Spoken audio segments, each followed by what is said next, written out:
Major general Javed दोस्त चांद you की 2 साल बाद अपने आबाई गांव आमद एक यादगार और जज्बात से भरपूर मौका था। इस मौका पर अहल इलाका, मुअज़्ज़ज़ीन गांव, नौजवानों और बुजुर्गों ने वालिहाना इस्तकबाल किया। गांव की फिजा खुशी, मोहब्बत और एहतराम के जज्बात से मामूर थी। लोगों ने फूल निछावर किए, नारों के जरिए अपनी खुशी का इजहार किया और अपने काबिल फख्र सपूत को खुश आमदीद कहा।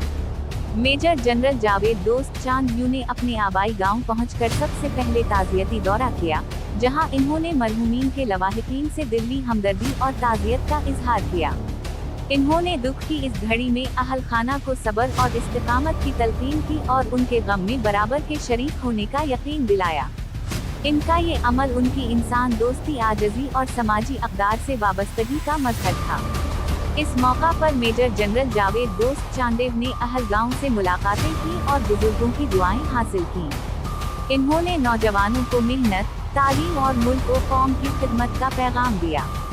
उनकी आमद ने न सिर्फ गांव के लोगों को खुशी बख्शी बल्कि इत्तेहाद, भाईचारे और कौमी फख्र के जज्बात को भी मजीद मजबूत किया।